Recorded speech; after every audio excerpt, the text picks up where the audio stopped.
लक्ष्मणदेव चौहान जी भाई साहब, हमारे यहाँ के जिले के जिलाध्यक्ष अजनबी जी, यद्यपि हमारे लिए अजनबी नहीं है वो अजनबी इधर आइए, आप भी आ जाइए इधर। अरे आइए, आप जिलाध्यक्ष हैं। नहीं आइए, आप आइए। ये थोड़ा सा प्रोटोकॉल का मामला सही है। प्रोटोकॉल सही बात है। फिर आप ये नहीं आप भी बैठिए। ये तो आपका स्टार्ट है। लेकिन आपके सहयोग के लिए Yes. इनका सहयोग चाहते हैं। तो ये जो आगर मालवा का जो बहुप्रतीक्षित कार्यक्रम जिसमें मेरा आना था, प्रदेश के हमारे मध्य प्रदेश के 52 जिले हैं, उसमें से ये 51 जिले मेरे अब आज जाके हुए हैं। एक जिला अभी भी हाँ, 51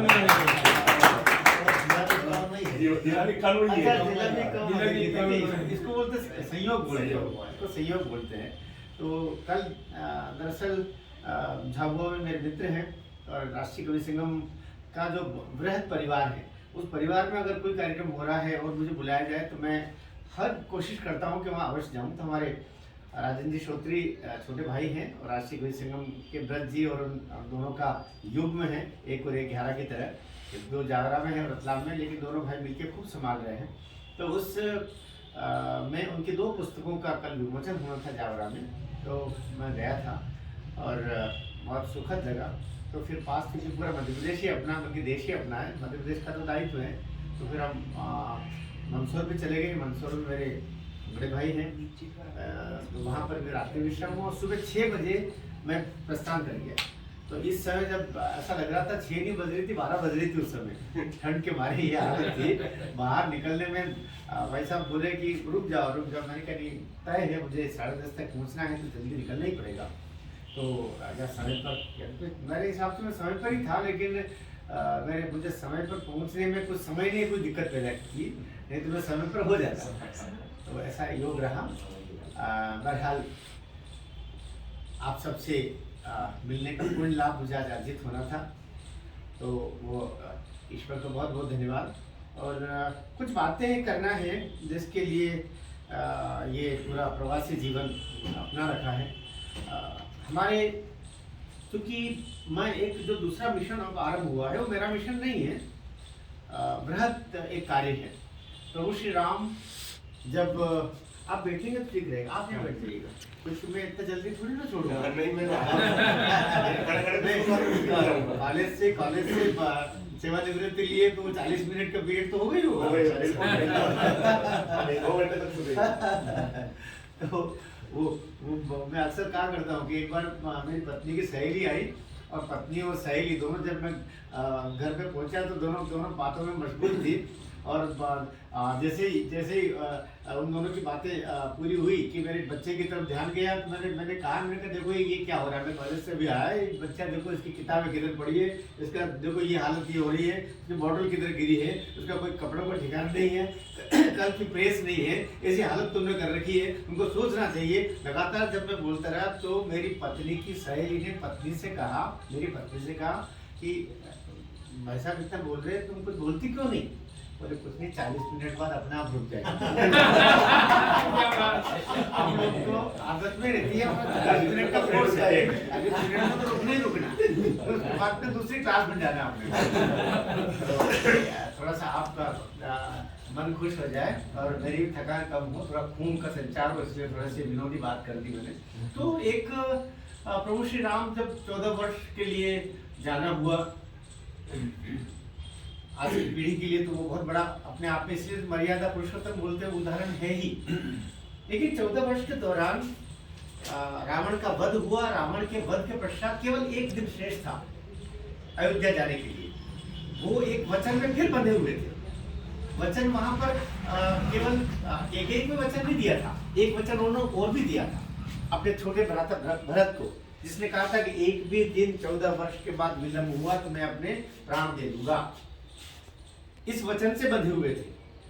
तो एक दिन में तो लंका से अयोध्या तक जाना संभव ही नहीं था, अन्यथा मर्यादा पुरुषोत्तम भगवान श्री राम कभी पुरुषों की मान का सहयोग नहीं लेते, उस रूप में नहीं जाते। वहां भी उन्होंने 2 काम किए। एक दिन में तो पहुंचना था, पहुंचे, लेकिन रास्ते में एक जगह विश्रांति उनका हवाई जहाज लेता है, पुरुषोत्तम विमान लेता है, और वो किसी ऋषि मुनि को साथ नहीं लेते, किसी धनपति को साथ नहीं लेते, अपने मनपति को साथ लेते हैं, अपने बचपन के साथी को साथ लेते हैं, अपने गुरु सखा को साथ लेते हैं, अपने वनवासी बंधु को साथ लेते हैं, निषाद को साथ लेके चलते हैं।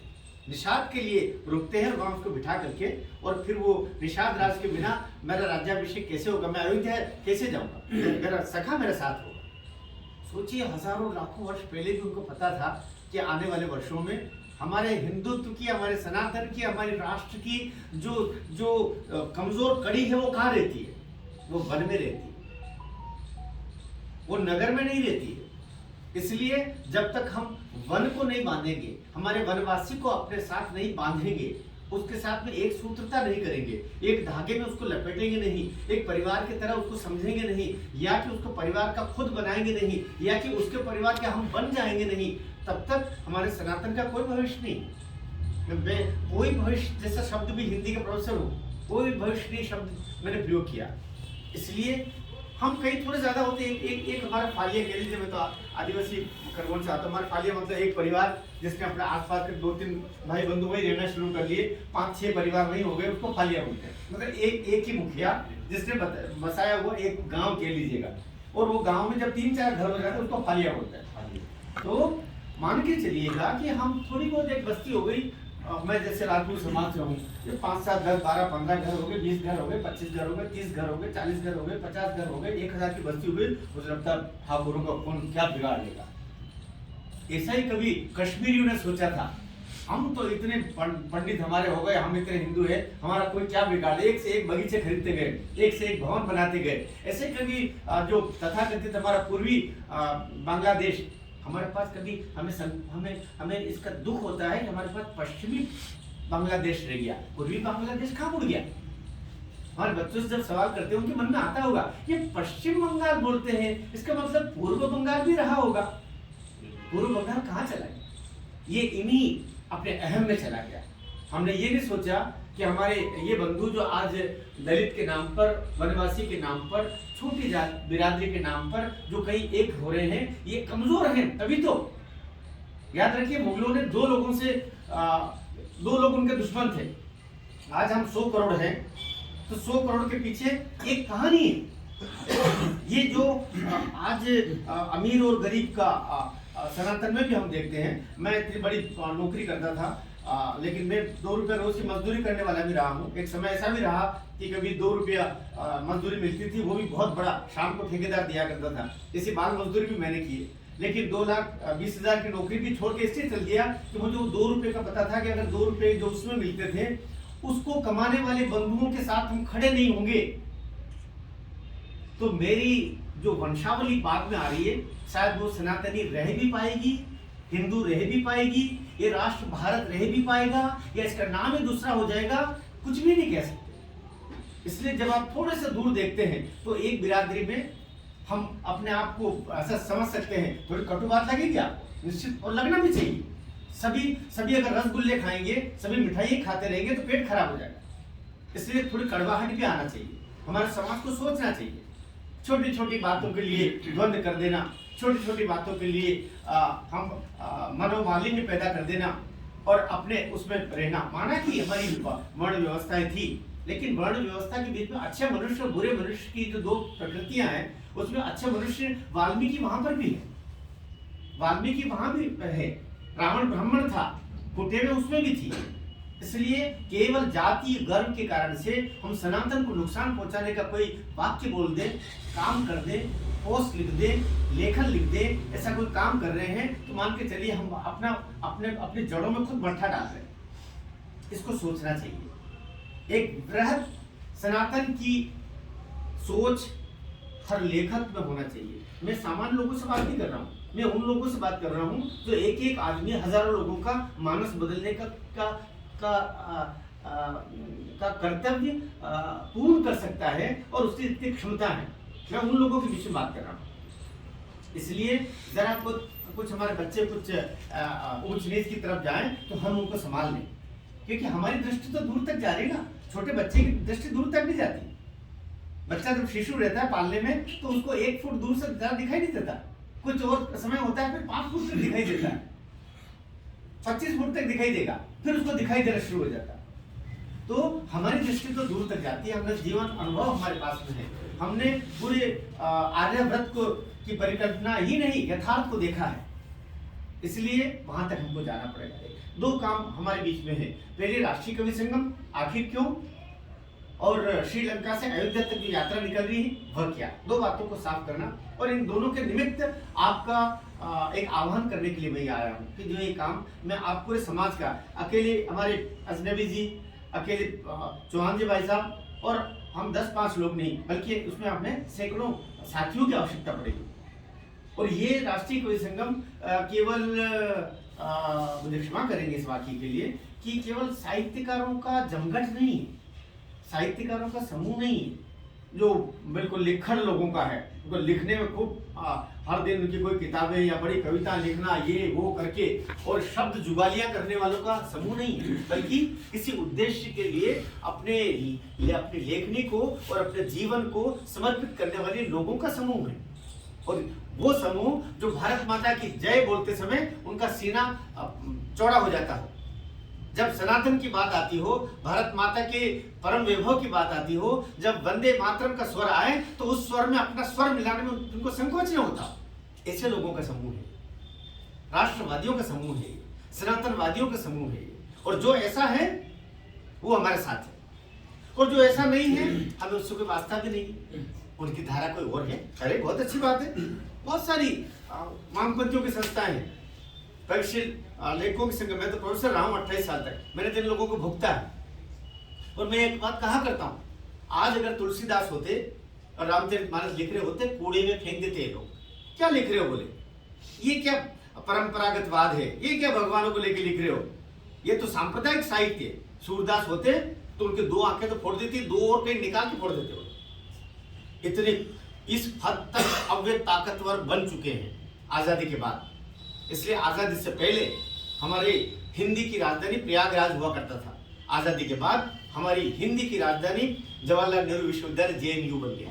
वहाँ के नामवर सिंह पहले आचार्य रामचंद्र शुक्ल थे, पहले महावीर प्रसाद द्विवेदी थे, पहले आचार्य नगेंद्र थे, लेकिन आजादी के बाद कौन हो गए, नामवर सिंह जी हो गए। नामवर सिंह जी जिनका कविता से कोई लेन देन नहीं, लेकिन कविता पर टिप्पणी वो करेंगे क्योंकि JNU ने उनको कहीं पोषित कर दिया। कहते ये जो कहेंगे, एक आदमी को जैसे एक बेचारे आजादी से पहले गांधी को तैयार किया था, आजादी के बाद कुछ दिनों पहले हमने अन्ना हजारे को ऐसे कर दिया, एक आध को धोती कुर्ते वाले किसी को ऐसे को पकड़ लेते हैं, उसको आगे करते हैं। नामवर सिंह जी को अभी नामवर सिंह जी की 2-3 साल पहले भाषा बदलना अब शुरू हुई, अन्यथा आपके हायर सेकेंडरी तक का प्रणाम करता हूँ। हायर सेकेंडरी तक की किताबों का CBSE का सारा पाठ्यक्रम, कक्षा 1 में नामवर सिंह जी क्या कर रहे हैं, कक्षा 7वीं के पाठ्यक्रम में नामवर सिंह जी क्या कर रहे हैं CBSE में, कॉलेज एजुकेशन नाम लिया प्रोफेसर है। लेकिन आपने एक आदमी को तिलक लगा करके, तिलक नहीं लगा करके, एक आदमी को 40,000 टोपी पहना करके वैचारिक रूप से हिंदू नाम उसका सामने होना, सामने अगर मैं बजरंगबली को गालियां देता हूं तो दूसरे लोग तो हंसे के मजे लेंगे, बोले हिंदू तो दे रहा। ऐसे उन्होंने कई सारे भीतर ही भीतर स्वर्ण हिरण को मारने वाले राक्षस पैदा कर दिए, तो वो स्वर्ण हिरण के रूप में पैदा कर दिए, जो राम को समझ भी नहीं आ रहा है कि असली कौन है नकली कौन है। वे नाम से हिंदू हैं, लेकिन वे वैसे पिशाच है जिन्होंने सोने का ऊपर आवरण पहन लिया, सनातन का आवरण पहन लिया। उनको पहचानना, उन पर लिखना, ऐसा कब तक चलेगा? क्या महाराणा प्रताप की भी जय बोले और अकबर की भी जय बोले? वाह भाई, एक की बोलो किसी की, क्योंकि आप वैचारिक प्रदूषण रखते हुए हमारी पूरी पीढ़ी को भ्रष्ट करना चाहते हैं। और इतना ही नहीं, ये हुआ कि राष्ट्रवादी आजादी के ठीक बाद में कुछ 1-2 घटनाएं ऐसी हुई जिससे हमारे राष्ट्रवादी संगठन संघ पर उन्होंने गांधी जी की हत्या का झूठा आरोप लगा करके और 1-1.5 वर्ष तक जो प्रताड़ित किया, परिणाम ये हुआ कि राष्ट्रवादी शक्तियां कहीं न कहीं एक कोने में कर दी गई। उनको किसी को बदनाम करना हो तो सबसे पहले उसको कटघरे में खड़ा करो। न्यायपालिका तो निर्णय बाद में करेगी, पर निर्णय क्या रहा किसको पता चलता है बाद में। तो संघ कहां तक बताता फिरेगा कि गांधी की हत्या में उसका हाथ नहीं, उसको निर्दोष बरी किया, आपने तो उसको कटघरे में खड़ा कर दिया। और कई सारे जो अनाड़ी बच्चे हैं तथाकथित पार्टी में नाम लेकर के अपने जीवा क्यों खराब करें, कि जो अभी भी कहते गांधी कहते हैं, अरे कोर्ट ने जो बोला वो मानोगे कि तुमने तो बदनाम करना, तो हमारे साहित्य को भी प्रदर्शित करने का काम किया। मेरा निवेदन ये है, सनातनी साहित्य आजादी के बाद कहाँ लिखा गया? किसी भी देवता पर कोई काव्य लिखना मतलब कचरा है। पहली बात तो प्रकाशक ही नहीं मिलेगा। आपने खुद अपना घर बार बेच करके छपवा दिया तो वो पाठ्यक्रम का हिस्सा नहीं बन पाएगा। श्री कृष्ण सरल को रोते हुए मैंने देखा है, मेरे साथ रहे श्री कृष्ण जी सरल। श्री कृष्ण जी सरल मेरे संचालन में उन्होंने कविता पाठ किया है। बाद में कवि सम्मेलन महू के कार्यक्रम के बाद में उन्होंने छोड़े, रोते हुए बताते हुए अब नहीं पढ़ूंगा। राष्ट्रवादी रचनाओं की हंसी उड़ाने वाले मंच पर ही बैठे हुए। तो इस देश में वामपंथियों का बढ़ावा ही नहीं हुआ, उनका पोषण हुआ, उनको अकादमियों पर अच्छे अच्छे पद दिए गए, विश्वविद्यालयों में डीन उनको बनाया गया और तमाम स्थानों पर पदांकन उनका हुआ। लोक सेवा आयोग में जो अध्यक्ष और तथाकथित सदस्य बनते हैं, जो अच्छे अच्छे पदों पर पहुंचाने के लिए एक संगठन है, वहां पर उन लोगों को बिठा दिया गया जहां कह दिया गया खबरदार ये सनातनी लोग उसमें होना नहीं, तिलक दिख जाए उसको गेट से बाहर कर दो पहले से। तो बड़ी विषम दौर इस देश ने देखा है। अब धीरे धीरे सनातनी जाग रहे हैं, कुछ समझ में आ रहा है। ये बात मैं जब तक नौकरी में था तब तक कह नहीं पाता, इसलिए मैं नौकरी मैंने छोड़ी। 3 साल पहले इतनी जिसको बोलते हैं हैंडसम सैलरी है ना, हैंडसम, क्योंकि कौन बोलेगा, मैं बहुत सोचा। मैं 2003-04 में जब लखनऊ में एक यूजीसी के द्वारा आहूत सेमिनार में जब मैंने आजादी के बाद की रचनाओं में राष्ट्रवाद इस विषय पर अपना सेमिनार में अपना पेपर प्रस्तुत करना चाहा, उसमें बोलना चाहा तो मुझे मना कर दिया कि राष्ट्रवाद और ये सनातनी और ये बातें यहाँ नहीं चलेगी। परिणाम स्वरूप मैंने उस सेमिनार को बाइकआउट किया, यूजीसी को कंप्लेंट भी किया। लेकिन तब से लग गया कि यहाँ पर बहुत बड़ा गिरोह है जो कभी भी इन लोगों को आगे आने नहीं देगा।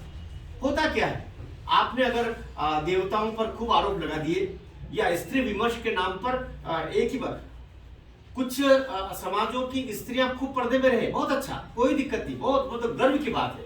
लेकिन हिंदू समाज की स्त्री को अपने पति के खिलाफ, बल्कि पति को बहुत पीछे करके और उसको आगे भी करे, कोई दिक्कत नहीं।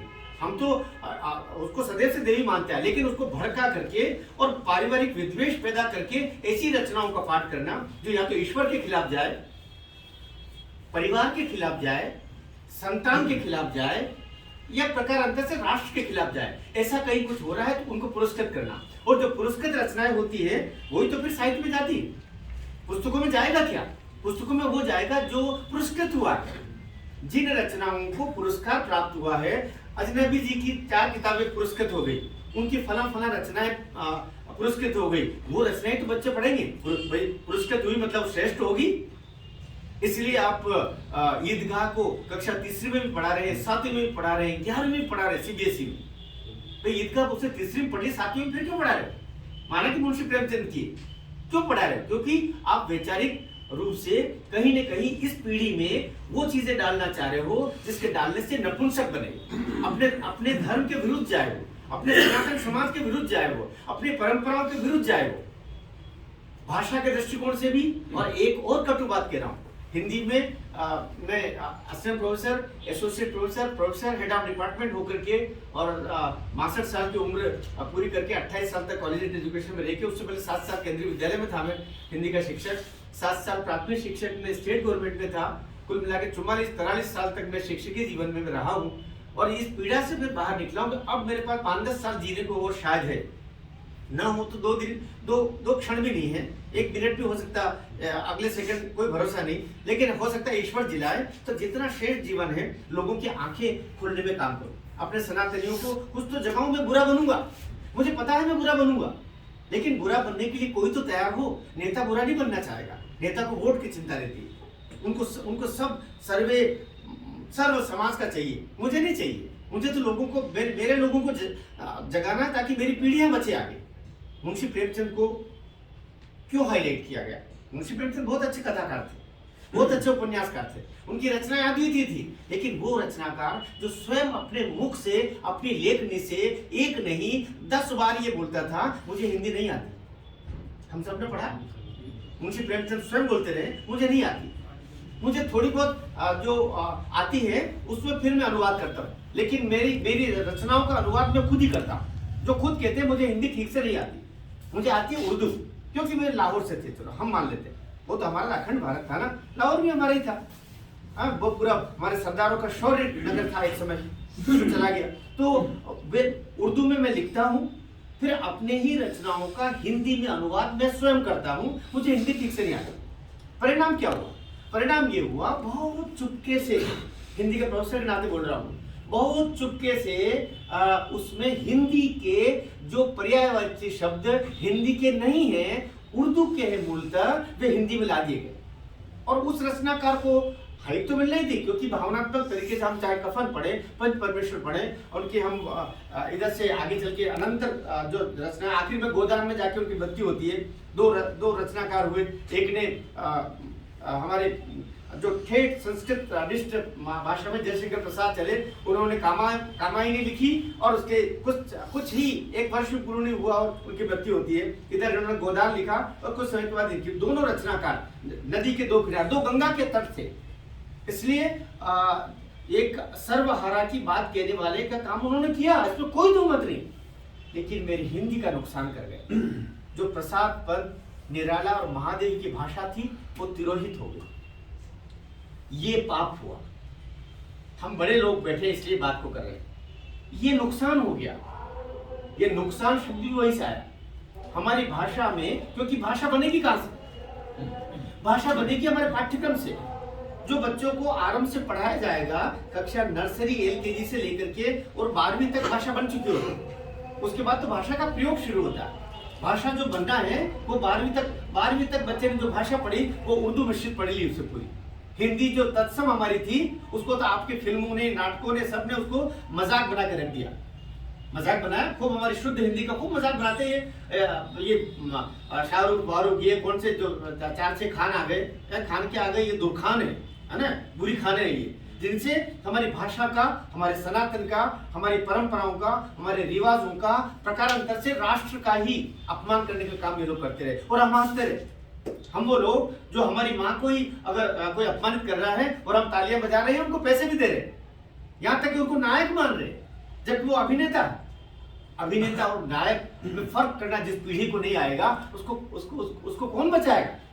हमारे नायक महाराणा प्रताप हो सकते हैं, शिवाजी महाराज हो सकते हैं, भूषण हो सकते हैं, तुलसीदास हो सकते हैं, रानी दुर्गावती होगी, हमारी लक्ष्मीबाई हमारी नायक नायिका है।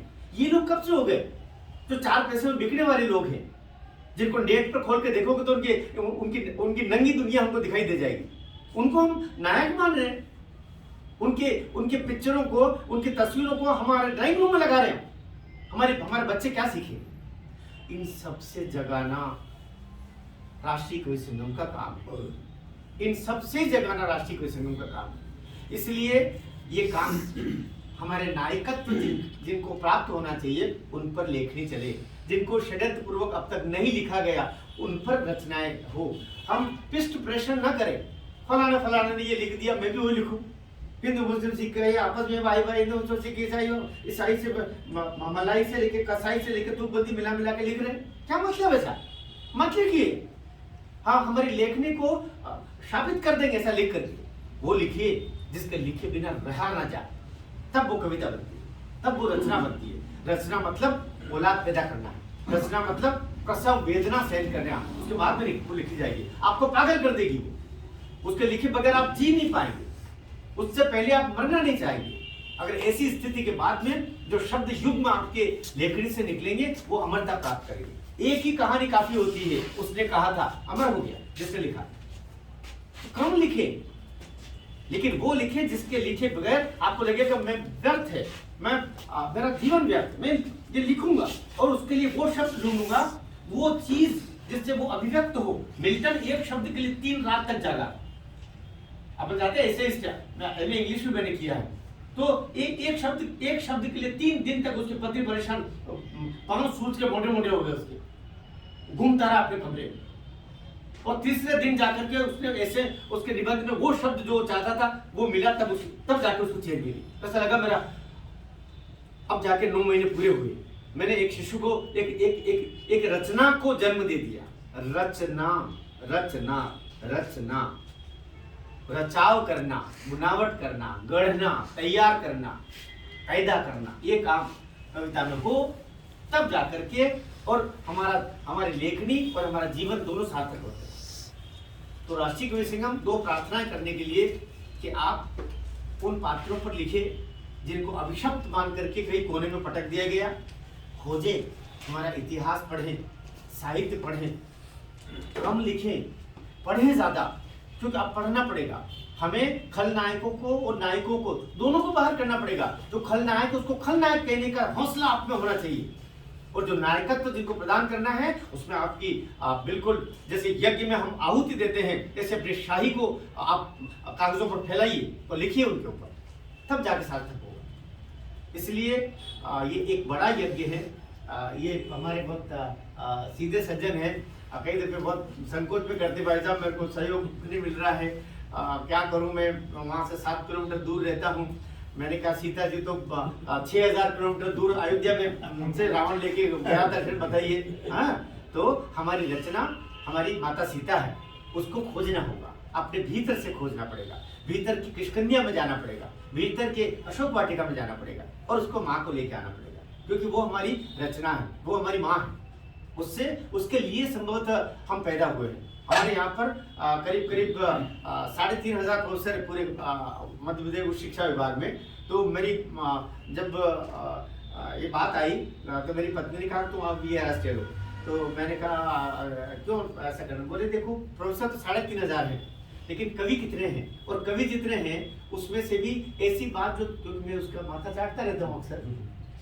आदमी किसको चाटते हैं, उसको माथा चाट सकते हैं, तो अपना हक बनता है उसके ऊपर। अपन शादी इसलिए करते हैं, एक तो श्रोता पक्का मिले और जो मत के सुने, चाहे तो चाहे का अपन ताला वाला लगा के फिर सुनाना शुरू करते हैं।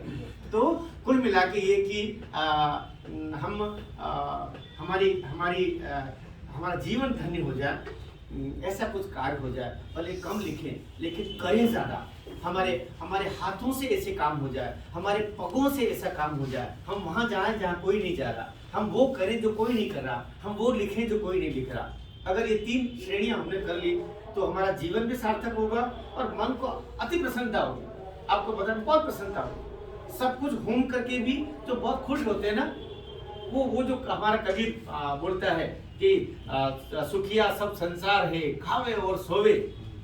सुखिया सब संसार है, खावे खा रहे सो रहे, खा रहे सो रहे, वो कितने सुखी है। कवि कहता है ये लोग कितने सुखी है भाई। सुखिया सब संसार है, खावे और सोवे, और दुखिया दास कबीर है, जागे और रोवे।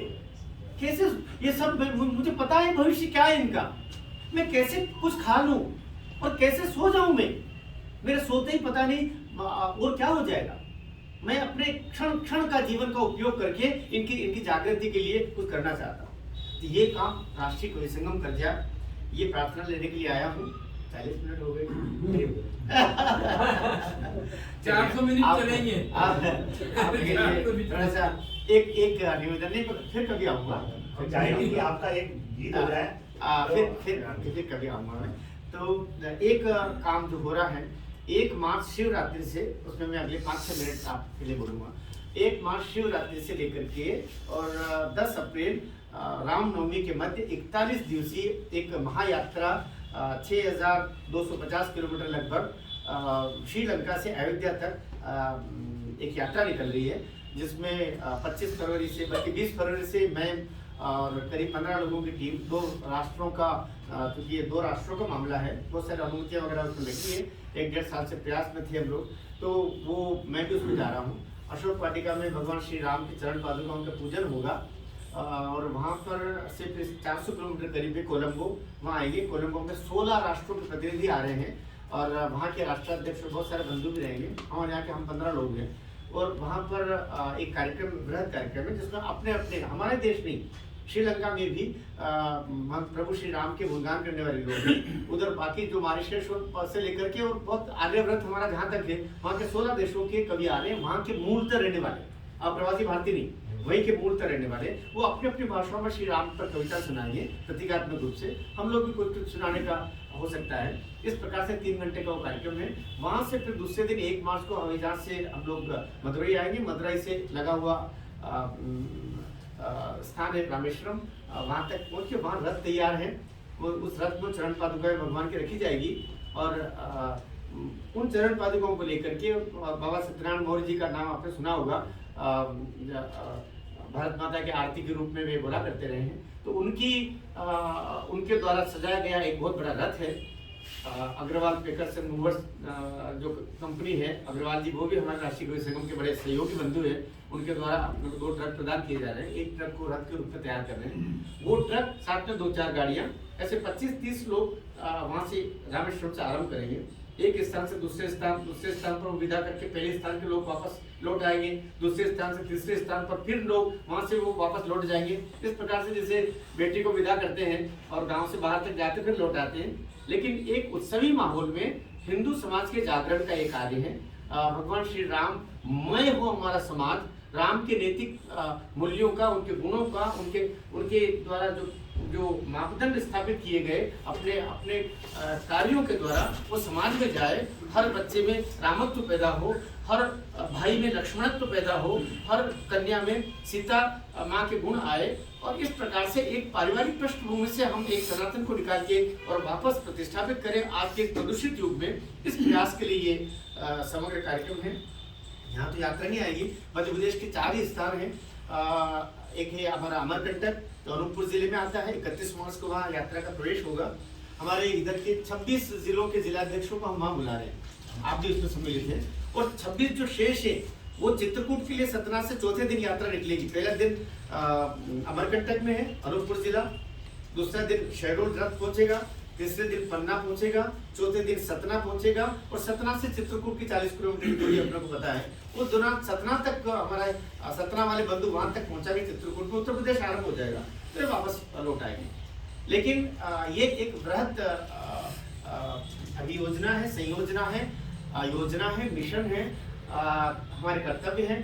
और लाखों वर्षों से जो हमारे केवट, हमारी माँ शबरी और वनवासी बंधु ने पेड़, पहाड़, नदियां, न जाने गंगा माँ आज भी प्रतीक्षा कर रही होगी। इधर से कभी नाव में बैठ के केवट की नाव में गए थे, मेरे ऊपर से नाव निकल के गई थी, मैंने भी उनको विदा किया था, वापस लौटे नहीं इधर। उस समय शबरी भी सोचती होगी कि उन्होंने, मैंने तो छांट के एक बेर मीठा बेर दिया था, लेकिन वापस कहाँ प्रभु कहाँ रह गए।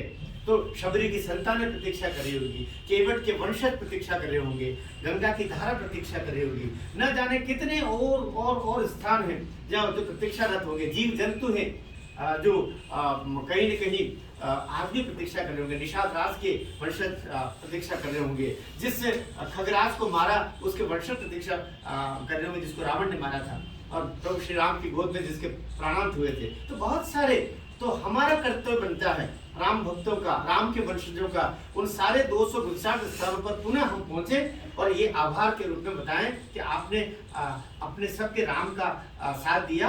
और आपने, क्योंकि हम तो वो सनातनी लोग हैं, इतना ध्यान रखते हैं कि किसी सरोवर में पानी पीते हैं तो उसको धन्यवाद देते हैं, इतने हमको जल दिया। बहुत छांव, कहीं पसीने में तपिश में हम कहीं बैठ जाते हैं और छांव जो वृक्ष देता है उसको हाथ जोड़ के प्रार्थना देते हैं, हे वृक्षराज तेने हमको छांव दी, तेरा बचाव। तो हम तो जिनमें प्राण नहीं है, ऐसा जो विज्ञान को भी माना करता है, आज तो विज्ञान भी मानने लगा कि इन सब में प्राण है। तो प्रभु श्री राम ऐसा कैसे कर सकते हैं कि इन स्थानों पर जाने का मन उनका न रहा होगा, किंतु व्यवस्था ऐसी रही कि एक बार वो वहां गए अयोध्या, फिर वहां से आ नहीं पाए और सरयू माँ के जल में वे स्वयं समाहित हो गए। तो हमारा कर्तव्य बनता है कि ये यात्रा निकले, ये हिंदू समाज के लिए जागरण की बेला बन जाए, जो प्रभु श्री राम का उद्देश्य था। 2 ही देवता जिन्होंने पूरे सनातन को जोड़ने का कार्य किया, एक देवता उत्तर से चलता है और दक्षिण को जोड़ देता है, दूसरा देवता पश्चिम से चलता है और पूर्व को जोड़ देता है। एक कृष्ण ने हमारे काम किया, एक राम ने हमारे काम किया। राम और कृष्ण का स्मरण करते हुए और महादेव का आवाहन करते हुए इस यात्रा की पूर्णता हो, इस हेतु एक कूपन अभियान, क्योंकि राष्ट्रीय कवि संगम भारत सरकार द्वारा रजिस्टर्ड संस्था है, दिल्ली में इसका केंद्रीय कार्यालय है, वहां से कूपन प्रदान किए गए हैं, प्रांत को प्राप्त हुए हैं। प्रत्येक जिले के लिए 50,000 कूपन की व्यवस्था की गई है। ये कूपन वे कूपन है जिसमें 1 मार्च महाशिवरात्रि से श्रीलंका तक की जाने की योजना पूरी उसमें छपी हुई है। भगवान राम, जानकी जी और भाई लक्ष्मण जी के जो चित्र हैं, और ये समग्र यात्रा पूरी लंका से अयोध्या तक राष्ट्र ऋषि अशोक सिंघल जी को समर्पित की गई है, जिनकी पलकें जब बंद हुई होगी तो एक ही जीवन का उनका सपना था कि भगवान श्री राम का रामलला का मंदिर बन जाए। अब रामलला का मंदिर तो बन रहा है, बन ही जाएगा, किंतु वे आंखें अब देखने वाली नहीं है। तो इसलिए अशोक सिंघल जी को पूरी राष्ट्र इस यात्रा को समर्पित किया जा रहा है। ये इस प्रकार का एक कूपन है जो अभी मैं भैया भैया दे के जाऊंगा। ये कुल मिला के 1,000 के 25 कूपन, जिसमें 25,000 की राशि समाज से हमको प्राप्त हो, और 500 के 50 कूपन, जिससे 25,000 उनसे भी हो जाएगा। ऐसा करके 50,000 की राशि प्राप्त हो जाए प्रत्येक जिले को। ये पैसा यहीं रहेगा। ये पैसा आपका एक कवि सम्मेलन हो जिसमें आप साधु संतों को बुलाएं। केवल कवि सम्मेलन में कविता पाठ नहीं, राष्ट्रीय कवि संगम केवल रचनाओं का पाठ करवा करके और उसने भी वो सुना दी, उसने भी वो सुना दी, ऐसा मंच नहीं। यहाँ पर आप नवोदित कवियों को भी बुलाएं, वरिष्ठ कवि मार्गदर्शन प्रदान करें। ये कार्यक्रम जब वो साधु संतों को बुलाएं, पूरे जिले के साधु संतों का उसमें उनके पांव पखारे जाए, वनवासी बंधु, दलित बंधु, उनको भी इसमें बुलाया जाए, उनका भी वहाँ पर प्रतीकात्मक रूप से सम्मान हो। समाज के जो बुजुर्ग लोग हों, उन समाजों के, उनको एक एक प्रतीकात्मक रूप से उनका सम्मान हो। विभिन्न समाजों की बैठकें करके, और आपको यहाँ पर आने संगठन भी सब भगवान के नाम पर सब खड़े हो जाते हैं। मुझे अभी 10 दिन के लिए महाराष्ट्र भेजा, आपको बताएं महाराष्ट्र में राष्ट्रीय कवि संगम यहाँ तो 52 जिलों में है, महाराष्ट्र में कोई नाम लेवा नहीं, लेकिन भाई साहब हम गए तो आप बता नहीं सकते कि 50-50, 100 की बैठकें हमारी वहाँ हुई। और मैं बिल्कुल अंधेरे में गया था। मैंने बाबा सत्यनारायण मोर को बोले, बाबा जी मैं जाना कहाँ है, आप तो कह रहे कि नासिक जाओ, पंचवटी में भगवान 2 दिन यात्रा रुकेगी, उसका प्रबंध करो। कहाँ जाऊँ? और आप जाओ तो सही, फिर देखना क्या क्या होता है। मैं जाऊँ उससे पहले मेरे पास सब फोन आने शुरू हो गए। और नासिक यात्रा तुलजापुर कर्नाटक का एरिया, तुलजापुर से कर्नाटक से प्रवेश करेगी 10 मार्च को। तुलजापुर में आधे तो कन्नड़ बोलने वाले, और वही वो स्थान तुलजापुर जहाँ पर माता पार्वती ने सीता जी बनकर के और भगवान राम की परीक्षा ली थी, उस स्थान पर क्या होता है, वो मंदिर आज भी बना हुआ है। वो स्थान आज भी है जहाँ पर एक दीपक प्रभु श्री राम को संकेत करता है कि इधर जाओ, इधर माता सीता गई है। वो दीपक आज भी प्रतीकात्मक रूप से वहाँ पर है। वो मंदिर आज भी सब बने हुए हैं। तो उन स्थानों पर तो तुलजापुर है, तुलजापुर दूसरे दिन नासिक है, तीसरे दिन आप पूना है, तीसरे दिन नासिक है, फिर आपका जालना है, फिर इधर आपका नांदेड़ है, फिर यवतमाल है, फिर नागपुर है, फिर रामटेक है। रामटेक से चला जाएगा फिर रथ छत्तीसगढ़ में। तो इन सारे स्थानों पर मैं भी गया हूँ, 10 दिन तक रहा हूँ, और मैं चमत्कृत हूँ कि खासतौर से तुलजापुर में मैं गया। आपको मैं एक आधा मिनट में बात पूरी कर दूं। तुलजापुर में गया, मेरे साथ 2 बंधु और थे मुंबई से। वो भी ऐसे थे कि भाई साहब मुझे प्रभारी बनाया। प्रभारी क्या बनाया? मैं क्या, मैं कुछ भी नहीं जाऊँ। है जो सनातन को बचाया हुआ, ये संघ है जो अभी राम के जो पद चिन्ह है उनकी रक्षा करने में लगा हुआ है। इसलिए किसी के कहने में मैं तो संघ का 33 वर्ष किया हुआ हूँ, वो सब कुछ लगाया हुआ है। मेरा जो कुछ है सब संघ का दिया हुआ है, और मैं जो कुछ हूँ संघ का तैयार किया हुआ हूँ। इसलिए जब आप मेरी तरह थोड़े बहुत गहराई तक सोचेंगे तो समझ में आएगा कि मैं 12-14 बाहर के देशों में भी गया हूँ। क्या स्थितियाँ हैं, जो 56 राष्ट्र कभी किसी अन्य धर्म के हुआ करते थे, आज वहाँ कौन सा धर्म हो गया आपको पता है। हमारे अपना अफगानिस्तान कभी गांधारी का हुआ करता था, आज नहीं रहा, क्योंकि उसने तो आंखें बंद की तो उसके बाद खोली नहीं। तो इसलिए हिंदू जो गांधारी का प्रतीक न बन जाए कि अभी इधर भी सब हम गांधारी की बंद आंखों की तरह अपनी आंखें होते हुए भी अपन धृतराष्ट्र के चारे लग जाए और अपनी आंखों को पट्टी बांध लें। इसलिए जागना जरूरी है। आप इतने सीरियस मत हो, बहुत सीरियस हो तो खुश रहें और सूरज जी को सहयोग करें। भगवान बहुत ऊर्जा देता है। जब भगवान के लिए हमारे जगदीश मित्तल जी जो राष्ट्रीय अध्यक्ष, वो एक बात बोला करते हैं, 72 वर्ष के हो गए और वो राष्ट्रीय नीति में लगे रहते हैं। वो एक बात बोला करते हैं कि तुम अगर राम के लिए निकलोगे तो राम तुम्हारे लिए निकल पड़ेगा। क्या बात। तो इसलिए हम अगर एक उम्र के बाद में अगर परिवार के दायित्व में ये नहीं कहता हूँ साहब मैं मतलब ऐसे निकल पड़े बच्चों का क्या होगा, लेकिन आपको नहीं निकलना था। लेकिन हाँ पता चला मेरे चारे लग गए।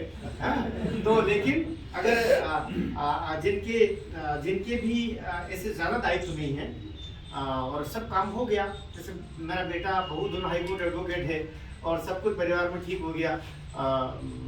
बेटी तो यही मैंने पान विहार के पास कालू बिड़ा में राजपूत समाज के लोग हैं, तो समाज के हिसाब से सब हो गया। 4 नातिनों का नाना हूँ मैं, है ना, और सब सुखी हैं। तो अब ये काम के लिए निकले, इसलिए सबको निकलना पड़ेगा। परिवार वाले हमको खुद धकेल के बाहर करें उसके बजाय हम पहले से काम शुरू करते हैं। बुजुर्गों के लिए कह रहा हूँ मैं, है ना, मतलब मैं भी हूँ बुजुर्ग अभी। हाँ क्या बात है। तो हम जब खुश रहेंगे तो भगवान हमको और जिलाएगा। दूसरी लहर के बाद में हमको अगर बचाया है तो किसी उद्देश्य के लिए बचाया होगा। हम अपने लिए जीते रहे तो हम दूसरी लहर में हमको चले जाना चाहिए था। अगर बच्चे हैं तो किसी काम के लिए शायद भगवान ने बचाया होगा, उस काम को हमें याद करना पड़ेगा। आपका सहयोग राष्ट्रीय कवि संगम को प्राप्त हो।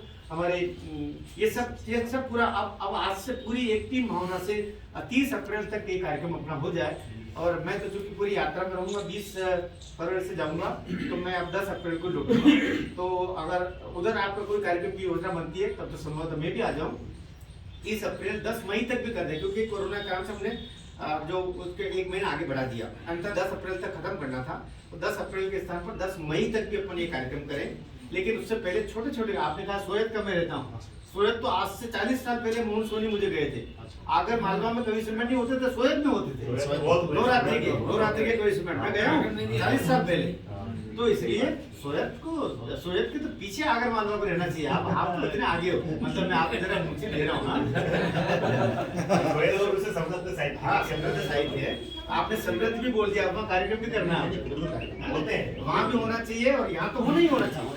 तो ऐसे 2-3 कार्यक्रम राम जागरण के लिए हो। धन महत्वपूर्ण नहीं है, मन महत्वपूर्ण है, वो जन महत्वपूर्ण है। जब जन और मन हो जाएगा तो धन तो अपने आप हो ही जाएगा। धन बहुत छोटी चीज है, मेरे जीवन में मैंने देखा है। तो ऐसा करते हुए अपन करें तो बहुत ही उत्तम होगा। और प्रभु श्री राम हम सबको कुछ हमारी आंखों से जो परम वैभवी सत्ता है हमारे राष्ट्र का गुणगान करने वाली दुनिया में वो हो, और एक समर भाव पैदा हो। जो लोग जरा इधर उधर विमुख हो गए हैं, कहीं रास्ते उन्होंने उनके इधर उधर हो गए, वे भी वापस लौट आए और ये एक समग्र सनातन के रूप में हमारी शक्ति बनी रहे। हम जो राजाओं ने उस समय सैकड़ों साल पहले गलतियां की और नष्ट हो गए, ऐसी गलतियां कहीं हम न कर जाएं। इसलिए चाहे हम किसी भी समाज के हैं, बृहद समाज हमारा सनातन समाज है, इस बात को ध्यान में रखें और लेखनी वो लिखें जो जिससे हमारे राष्ट्र का और हमारे सनातन का और हमारी इस नई पीढ़ी का मार्गदर्शन प्राप्त हो और उनका भला हो। इस आकांक्षा के साथ में मुझे आपने बहुत सुना, मैं बहुत बहुत धन्यवाद देता हूँ। आभार। मेरा ये कहना बस कि हम इसीलिए बचे हैं कोरोना की दूसरी लहर में कि आपका एक अच्छा सा गीत सुन सके। अच्छा चलिए एक गीत आपको सुनाया था। और एक गीत तो ऐसा है जो इसी आह्वान पर ही है। इस आह्वान पर गीत का थोड़ा सा एक अंश सुना दूँ, फिर एक राष्ट्र जागरण के गीत सुना देता हूँ, फिर आपने बोला था मैं 1.5 गीत सुना। तो वो जो प्रतीक्षारत है केवल शबरी सब कुछ, उसको लेकर के एक म्यूजिकल गीत भी है, वो बड़ा संगीत के बाद में हमारे संगीतकार बंधुओं का हम उसको म्यूजिक पे डालेंगे। तो ये सब अपने आप बने हुए, मुझे कोई संगीत तो आता नहीं, लेकिन धुन और शब्द बन गए और सब तैयार हो गया। सुनिएगा एक नहीं, वो मेरे YouTube चैनल पर है, शंभू मनहर नाम के जो YouTube चैनल है उसमें गीत म्यूजिकल बना हुआ, आपको खूब आनंद आएगा। हाँ परेशान मत होइएगा।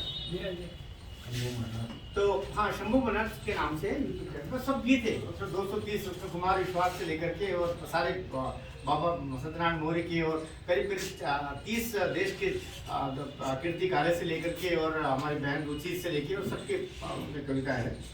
तो मैं उस गीत का मुखड़ा और एक बंद सुना देता हूँ कि ये यात्रा आखिर कैसे निकली, क्यों निकली। आओगे फिर से कब रामा लखन और सिया जी के संग में आओगे फिर से कब रामा। लखन और सिया जी के संग में हमको भी आकर के बताओ, दशानन को मारा कैसे जंग में, मारा कैसे जंग में लखन जी के संग में, हमको भी आकर के बताओ। और पंक्तियां सुनिए, केवट की पंक्तियां, केवट शबरी की पंक्तियां कि मन करता पर जा ना पाता ऋषि मुनियों के मठ पे, क्योंकि वो तो बड़े ज्ञानी है, शायद सब पता होगा, लेकिन उसके अंदर फिर अपने अपने भगवान के प्रति गर्व आता है। क्यों जाऊं उनके बारे में पता करने के लिए, वो तो मेरे अपने हैं, वो आएंगे जरूर। मन करता पर जा ना पाता ऋषि मुनियों के मठ पे, और केवट अब भी बाट जो होता भगीरथी के तट पे। मन करता पर जा ना पाता ऋषि मुनियों के मठ पे, मन करता पर जा ना पाता ऋषि मुनियों के मठ पे, और केवट अब भी बाट जो होता भगीरथी के तट पे। तो दौड़ा करता, इससे बढ़िया कविता की पंक्ति नहीं है। दौड़ा करता दौड़ा करता दौड़ा करता नैया लेके जरा जरा आहट पे, दौड़ा करता नैया लेके जरा जरा आहट पे। आओगे आओगे आओगे लड़ा करता खुद से ही जंग में, खुद से ही जंग में लखन जी के संग में, आओगे फिर से कब रामा। ऐसा करके ये गीत है, पूरा गीत सुनिएगा आप, तो उसमें बहुत अच्छा लगेगा। और एक गीत का और मैं कुछ सुना देता हूँ, जो लक्ष्य गीत कह लीजिए। जब हमारे गलवान घाटी में 72,000 सैनिक वहाँ पर युद्धरत थे, तो मुझसे कुछ मित्रों ने कहा कि उनके लिए कुछ लिखा जाए, और मुझे बड़ा कहते हुए गर्व अनुभव होता है। हमारे देश की जो रक्षा मंत्रालय, ये गीत 72,000 सैनिकों के मोबाइल में रिंगटोन की तरह पहुंचाया गया, उनके रिंगटोन की तरह ये गीत बजता है। ये बड़ी उपलब्धि है। उस गीत का मुखड़ा और थोड़ी पंक्तियां सुनिएगा, आपको खूब अच्छा लगेगा। देश बड़ा बलवान हमारा, देश बड़ा बलवान, देश बड़ा बलवान हमारा, देश बड़ा बलवान। करगिल के माथे पर चंदन मुस्काता गलवान। देश बड़ा बलवान हमारा, देश बड़ा बलवान। करगिल के माथे पर चंदन मुस्काता गलवान। पंक्ति सुनिएगा कि पत्थर जहां अड़ाने होते प्राण अड़ा देते हैं, ये बेटे प्राण अड़ा देते हैं। पत्थर रे अरे पत्थर जहां अड़ाने होते प्राण अड़ा देते हैं, ये बेटे प्राण अड़ा देते हैं। भारत माँ के शीश विजय का मुकुट चढ़ा देते हैं। एक तिरंगा एक तिरंगा एक तिरंगा भाता इनको, उसमें इनके प्राण गूंजा करता दिशा दिशा में वंदे मातरम गान हमारा बड़ा बलवान। इस प्रकार से गीत, ये भी आपको पूरा YouTube चैनल पे मिलेगा संगीत के साथ में। और आपने आखिर कवि से कविता पढ़वाई और वो भी बिना पेमेंट के पढ़वा ली, बहुत अच्छा लगा। नहीं, ये मेरा परिवार है, मेरा तो आना सार्थक हुआ। आप सब ऋषियों का दर्शन हुआ, बाबा बैजनाथ जी की ये धरती है। अगली बार आप मुझे दर्शन भी करवाइएगा, है ना। हाँ, तो अगर दर्शन संभव हो, हाँ ऐसा बस करके, और फिर मैं बिटिया के दर्शन करने, उसके बाद सीधा सीधा उधर निकल जाऊंगा। पुनः पुनः पुनः पुनः आपके मन में विराजित प्रभु श्री राम की मूर्ति को प्रणाम करता हूँ। और हमारे भाई को सहयोग करेंगे तो मान के चलिए आप राष्ट्र का सहयोग कर रहे हैं। मैं बहुत बड़ी बात कर रहा हूँ। हम राष्ट्र जागरण धर्म हमारा के उद्देश्य को लेके ही स्थापित हमारा ये पूरा संगठन है राष्ट्रीय कवि संगम, उसमें आप सहयोग करेंगे तो मान के चलिए हम अपनी पीढ़ियों के लिए कोई रास्ता बनाने जा रहे हैं, एक सुरास्ता बनाने जा रहे हैं। ऐसा कार्य होगा। वंदन करता हूँ। जय हिंद। उनके शब्द ज्यादा वजनदार होंगे, मैं उनसे निवेदन करता हूँ। मैं आपसे निवेदन करूँ कि हमारे ये जो भी सज्जन पधारे हैं उनको आप सबसे पहले केसर तिलक लगाएं। सबको केसर तिलक लगाएं। बिल्कुल, बहुत अच्छी बात। अगर जिले से चौहान साहब को सौंप हैं? कागज डिटेल्स चौहान साहब को ले जाओ हाँ, ये सेवा हाँ,